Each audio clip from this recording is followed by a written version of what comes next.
Hey, ladies and gentlemen, this is Carmine Sabia for Explain America, and Venezuela is shaken in its loafers, and it has every right to, because President Donald Trump is not playing any more games. Before we get started, please make sure you like, comment, share, and subscribe. Those little things really help us out, and they help our channel continue to grow.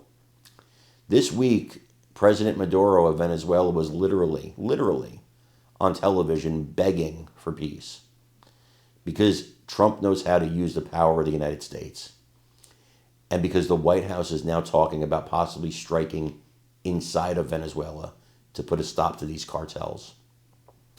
A lot of these countries south of us have been running drugs into our country for decades, destroying our kids, taking the lives of people we love. I know almost all of us, I certainly have been touched by it.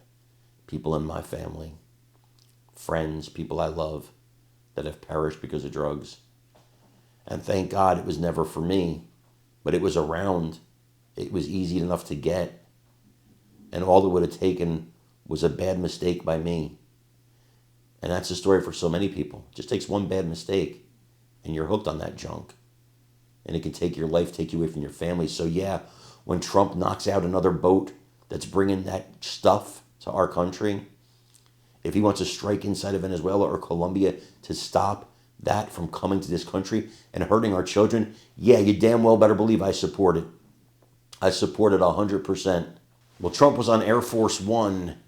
He's on his way for a tour of Southeast Asia, and he made it very clear, yeah, military options are on the table for Venezuela.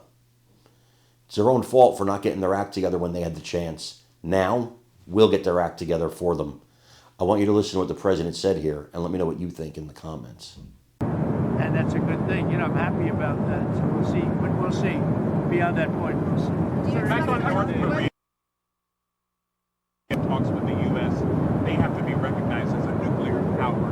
Is that something you're open to? Well, I think they are sort of a nuclear power. I mean, I know how many weapons they have. I know everything about them. And I've had a very good relationship with Kim Jong-un.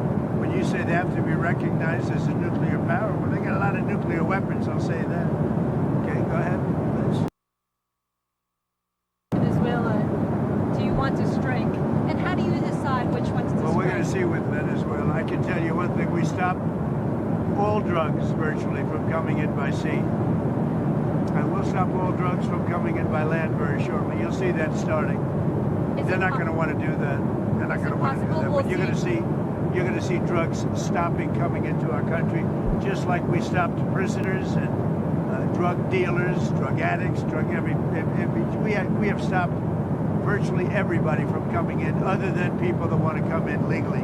We have a lot of people coming in legally, passing tests, going through a process, but we don't have people coming in from prisons and from mental institutions and the drug dealers. We don't have them coming in. We have almost nobody. We really have nobody. If you know it, for 5 months in a row, they had 0 people come in. And we used to have 1 million and 2 million and 3 million people coming in. Will you meet with Brazil's president on this trip? He's going to I believe we're meeting, yeah. We met at the United Nations briefly, just before I went on, and there was no teleprompter. They didn't allow my teleprompter to work. How about that one? But I gave a good speech anyway. Have a good trip, everybody. Are you open to reducing the tariffs on Brazil? Yeah, under the right circumstances. Mr. President, what do you talk about AI with